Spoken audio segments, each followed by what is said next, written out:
the first thing I thought of as I looked into your career, how it wasn't fair. You're a professional, or were a professional skateboarder. Yeah. You're a talented actor, and now a recognized photographer. Mm. It's a lot for one person. Very grateful, absolutely. Very grateful, yeah. I mean, I think it's safe to say that everything came from skateboarding. Absolutely, because skateboarding is such a unique, creative endeavor. You're exposed to so many things, so many different styles, from fashion to music. You travel, you see the world, you go to different countries, you go to Australia, Japan, London, Paris, all over the States. So, and it just instills in you this sense of spontaneity. And so when I'm road tripping as a photographer now, I'm very much feeling those similar feelings to being younger and crammed in a van with a bunch of other skaters touring the country and staying in roadside motels because you're on a budget. And so from camping trips in California in the 70s to the skateboarding trips, I very much had instilled in me that sense of freedom that you feel when you road trip. So while the mentality is the same, I'm curious to know how you were able to notice the bridge between skateboarding and photography. Well, the seed was ultimately planted in skateboarding because I was around a lot of skateboard photographers, and we were shooting a lot of Super 8 film at the time. So we were using either high 8 video or Super 8 film, and we would incorporate the Super 8 film into the skate videos that we were doing. And so I was around some degree of film and photography in the 80s and 90s. But it wasn't until 2001, 2, I was on a movie set, and my eyes just kind of opened one day. I had already been acting for about 6 years, but for some reason I never really paid much attention to sort of what goes on the other side of production. And just one day I just kind of was just in a daze staring at one of the cameras, and I thought, oh man, I used to shoot Super 8 film, and and then I was off and running.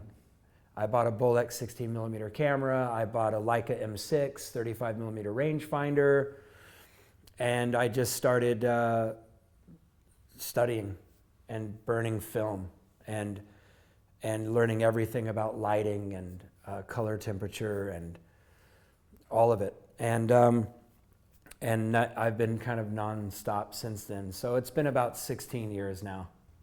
You use 4x5 Kodak for the most recent project, if I'm not for my mistaken. Oklahoma series, I'm also using Kodak 4x5. Yeah. What was it about that attracted you? Well, I'm using old film. Expired film can be kind of interesting. A little fadey, a little grittier, a little unpredictable. And I'm using a lens on my old press camera from 1941.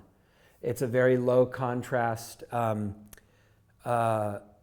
It's not coated, it's an uncoated lens. So it's very flat, and it just renders this palette that I think you can see in the book. You know, between the old films and this old 1941 lens, you get that sort of muted, temperate palette that I really like. And I'm using that same camera and the same old Kodak films for Oklahoma, which is a series I'm working on now, but I'm also shooting black and white and 35mm, whereas the Texas project was just 4x5 color. You've been in Rochester for all of 5 minutes. Yeah, really. What is your thought being in the birthplace of photography, in a sense? Oh, immediately I felt a professorial kind of energy here. I don't know if that makes sense to you. I used to live in Pasadena, California, and there are parallels in a way. You know, these kind of stately homes on these trees. And you just get that sense that, you know, there's interesting things happening here historically in terms of the arts. Pasadena is very sort of steeped in the arts. The Norton Simon Museum is there, and Rochester immediately kind of had that similar kind of energy to me. But the houses here are much bigger. Yeah, it happens. I'll have to apply my news perspective to my one observation of the work that might mean anything, is that a lot of photographers, I find, go after the abnormal in a scene. which is fine, but to me, it can over time give a false impression of an area or a people. Sure. Because they're going after the extremes, because that to them is interesting. Uh-huh. What I loved about yours is, to me, you tried to capture the normal. Exactly. Yeah, that's right. Yeah, exactly. For me, it's more about the scenes and just kind of taking things as they are, you know? And sometimes I'll contrast an old thing against a new thing, or there might be a little wink in there because there's some kind of natural irony to it. You never want to force the irony, because then it becomes about you versus the scene itself, which is what we're after ultimately. But I'm looking at the scenes more than anything. You know, I'm drawn to that more than anything. Yeah, and I did notice that there are some that have little nuggets in there, Yeah. sometimes far off in the distance. Yeah. But I didn't feel like that was the theme. That wasn't in every picture. No. I mean, this is what you see when you drive through Texas by those routes. That's what you see. And it's there, and it should be photographed in some way. I mean, that exists. That part of America still exists, essentially. Those scenes that draw me back to my childhood, and certainly movies that I enjoy.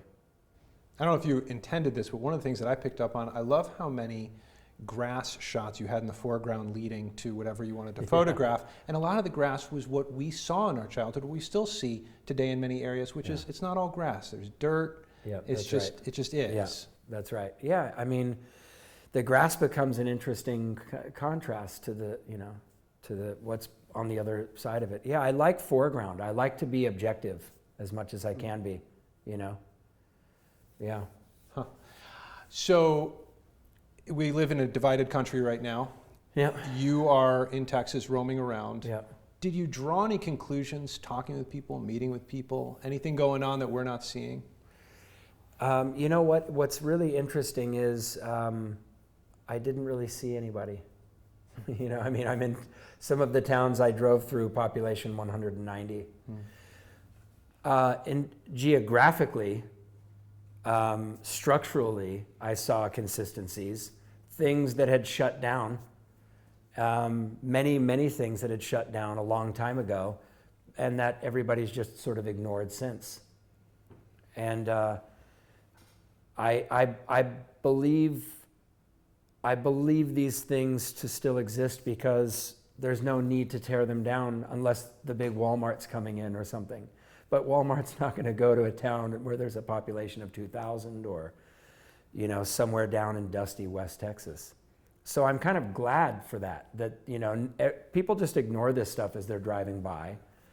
And so it gets to sort of still stand. And then it becomes interesting to notice it against all the other things that are popping up around it. That's what I'm looking for, the things that are still sort of standing and how they contrast 2018 or, yeah. Yeah, that's interesting. So going back to skateboarding, we here in Rochester may very well get a skate park pretty soon. Wow. It's a big proposal. It's moving forward. It seems pretty quickly. Okay. What are the benefits for folks who don't know about skate parks to have one in your city? It's far more important than I think people realize, absolutely. For example, the Tony Hawk Foundation. I think they've been responsible now for helping to erect upwards of 600 skate parks in America. And a lot of the skate parks are built in places where they can't afford it. And you have places where kids can now go that maybe don't do the football or the baseball thing or whatever, you know. I think the skate park boom has taken skateboarding to the absolute next level. In the early days, we didn't have skate parks, so street skateboarding was born, you know, sliding down handrails and skating in shopping mall parking lots. But now what's happening, skateboarders back then were either transition skaters, skating bowls or ramps, or street skaters like myself. But now with this skate park boom, you have 16-year-old skateboarders that can skate street like nobody's business, but then they can skate a 10-foot concrete bowl, you know, as well as a Tony Hawk or something. So skateboarders are more They can go both sides, equally as good. You know, we didn't have that back then. Yeah. So you have all these interests. Is one taking a priority? Is photography at the forefront? Has acting taken a back seat? Or are you trying to juggle all three? Moved to Texas a few years ago and put out a book in 2016, and then this most recent book. And then that sort of opened the Oklahoma door, which is a really interesting state, Oklahoma. I mean, I don't know if you've seen films like Rumblefish or if you've read The Outsiders or any of that stuff, but Tulsa is still very much, it has that sort of cinematic feel to it from those films and those books. But yeah, I mean, I sometimes itch for acting, you know, but right now I'm just kind of, I think next year or 2020, I'd like to kind of click that side of my brain on again and see if I can't do a series or something. But after the Oklahoma project, which is going to take another 8 or so months, we'll see how it goes. That's great. And you have a lovely family. Everything going well with that? Yeah, my oldest is just started high school. Yeah, he's 14, turning 15 next month, and he's a diehard film photographer. Oh, that's so and cool. he goes to an art school out in Los Angeles, actually, because it was such a great opportunity. So we were able to make arrangements, and so he got accepted to the cinematic arts program. He wants to be a filmmaker. That's great. Yeah, so he's got Final Cut Pro in his laptop. He knows all about Premiere and special effects and pushing and pulling film, black and white, color, and he's got all kinds of digital cameras that he shoots video footage with. So I really try to encourage that. And he's a skateboarder. See? So the acting thing, I don't want to push that on the kids, you know, but if they find it, that's cool. But I certainly have the 6-year-old and the 10-year-old on skateboards, girl and boy. And they both have little pocket compact 35 millimeter cameras. So I'm trying to sort of encourage and instill like analog, and just because something's old doesn't mean it's not good. You know, digital and all this iPhone technology doesn't necessarily mean everything that came before it is invalid, you know, so I'm trying to teach them that at a young age. No, I 100% agree. Yeah. What is Kodak like within the photography field? Is it still held up high? Absolutely. Yeah. Oh yeah, big time. Yeah. Well, that's good. Absolutely, big time. I mean, I can't admit, I bet they sell a bunch of film. Yeah. I mean, it'll never be what it was pre-digital. Yeah. That's just a guess, but I mean, we're thankful that companies are still making film. Yeah. Just going back, really, my last question that I can think of is, you said you want them to possibly find acting if they did, and you kind of did. A lot of people study acting from 4 years old up. Sure. You were doing skateboarding, and you kind of just moved into that, and the next thing you know, you're you. Did you know that was in you, in a way? I don't know. I mean, all I had to ride on really was that I was, you know, a smart ass in school. And I like to make people laugh and, you know, goof off in school. And I had goofed off a lot for the camera when we were filming skateboard videos. But in terms of like sitting down and memorizing dialogue, you know, I did not know what was coming my way, because it's a lot of work. Absolutely.